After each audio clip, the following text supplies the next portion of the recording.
Hello, this is Dr. Victoria Skirbo, and as I promised, I am going to do a short review on the astrology of March 2017 from an astrological, Kabbalistic, numerological point of view. And so the first thing I want to talk about is the numerology of March.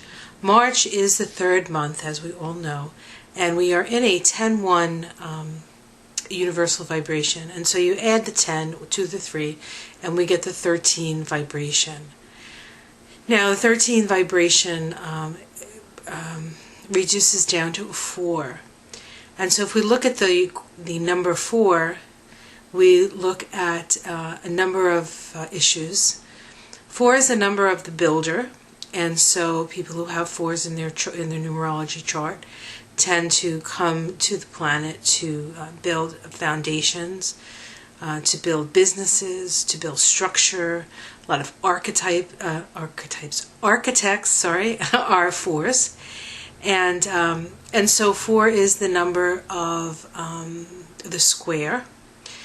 And in astrology, square is a stressful aspect, and so 4 is often associated with crisis. So if you have a 4 in your chart, you tend to be very good at crisis because you have a lot of practice.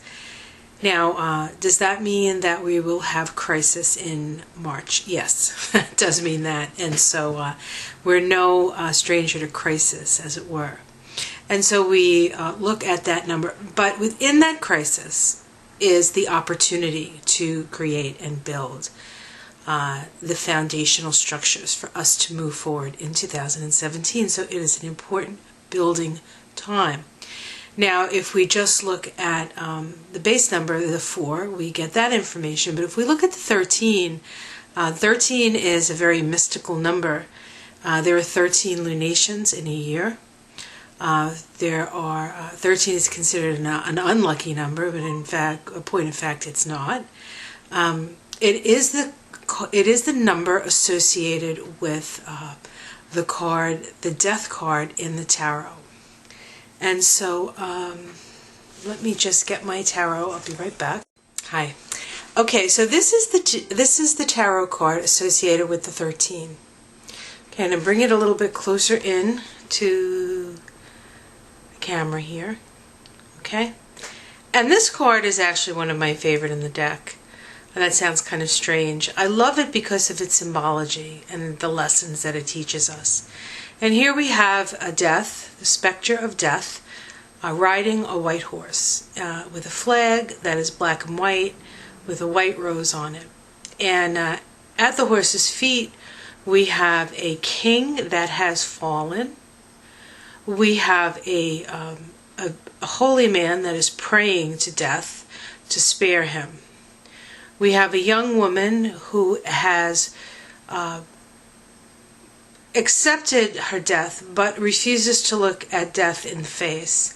And then lastly, we have a small child offering a flower to death.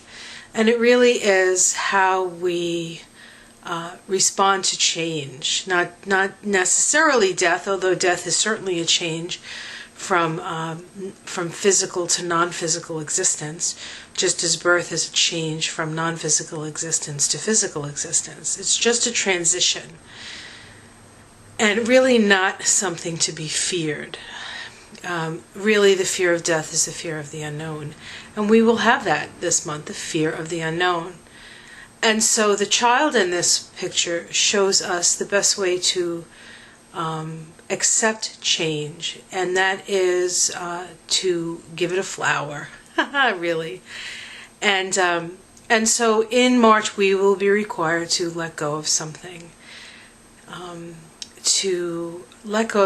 so that something else can be built. And the thing is with the death card and with this energy is that the more we try to hang on to things, the more difficult we make it for ourselves. So it really is about a surrender to change, a surrender to the shift or the transition. Okay, I'm going to put that down now. All right, so on the Tree of Life, I'm going to pull this over here. Hopefully you can see this. It's not optimal, but let's see. Okay, so here we have the Kabbalah, or the Tree of Life, and we have our 10 Sephiroth. Now you can actually take the card, the death card. What did I just do with that? Hello, death card. It disappeared. Funny, huh? And you can put it on this Tree of Life. And the death card, like all the major arcana cards, actually fall along the paths that connect these circles. Okay? And the path that connects this green circle to the yellow circle. The green circle is Netzach. It is actually associated with the planet Venus. And then the yellow circle is Tiphereth, and that's connected with the sun. The path between Netzach and Tiphereth is the 13-4 path. And it is the path associated with death. Now, what makes this interesting is that we have Venus and the sun are getting activated through the Kabbalah. Okay? This path, this 13-4 path, which is actually the path of Scorpio. Scorpio is the planet of death, the sign of death and rebirth, or release, transformation. So we're all going through a transformational process in March. Now, if we look at the Tree of Life, okay, and we go from the bottom up, we can see that there are 7 levels, and these 7 levels are associated with the chakras. Okay, we have this level here, the bottom level, which is Malkuth, associated with the root. We have Yesod, associated with the sacral chakra. Here we have the solar plexus. Here, and we have Netzach, and we have Hod. Okay, this is Venus, this is Mercury. This is our desires, and this is our mind. The heart chakra is associated with Tiphereth and the sun. This is the third chakra associated with Hesed, which is associated with Jupiter, and Gabor, which is associated with Mars. The third eye, and we have the third eye chakra, okay, and we have, this is Bina, associated with Saturn, and this is Hokmah, associated with the entire zodiac, and then we have the crown, which is Kether, and that's associated with the crown. Actually, the word Kether means crown. And so we have the 7 chakras in the levels here. Now, the other way we can separate out the Tree of Life is by the pillars. And if we were to just draw a line down between down the center of these circles, the center of these circles, and the center of these circles, we have the 3 pillars that make up the Kabbalah. And the center pillar, okay, which is connected, which is the lines, which are the paths that connect Malkuth, Yesod, Tiphereth, and Kether. It's called the middle path, is the path of transformation. And it is also the path of the present moment. If we look at this side, this is Hokmah, Hesed, and Netzach. And this is the pillar of mercy. It's actually associated with the past. And over here we have the pillar of the future, or the pillar of severity. And here we have Bina, Gabora, and Hod. Okay?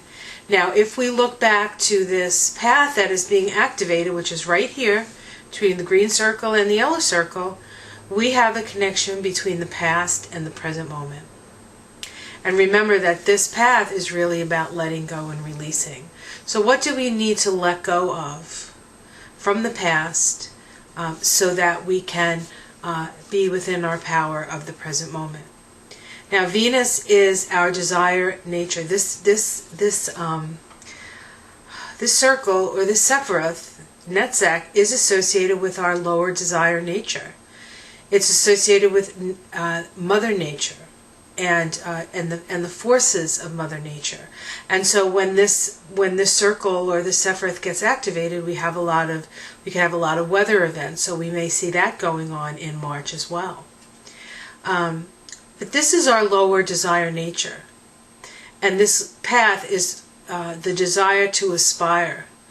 So this is our lower nature, and this is our, oops, use different finger, this is our higher self. Okay? And if we were to separate out lower self and higher self on this diagram, everything from Hod and Netzach down is considered the lower, our lower self, and then from Tiphareth up is considered our higher spiritual. This is these four Sephiroth, when we die from lifetime to lifetime, are reabsorbed into the higher Sephiroth. And then when we reincarnate, these Sephiroth are again developed. And so we don't need these when we're not incarnate. These four lower Sephiroth deal with our ability to function within the world. And so that's also something that comes into question. How are we going to function in the world? So that's a little bit about, and the other, yes, I think I said everything I want to say on this. Okay, so I'm going to put this down for now, and I'm going to come back into the picture. And what I want to talk about next is the significant things that are going on with Venus. Now, today actually is the 4th of March. I'm doing this on the 4th of March, and today Venus actually went retrograde. Venus is at 14 degrees of Aries right now, and it went retrograde this morning on the east coast of the United States. And it will be retrograde until April 15th. At that time, it goes direct. It will be at, I believe, 27 degrees of Pisces. And I want to break that down a little bit more and show you some diagrams with that. So I will be right back.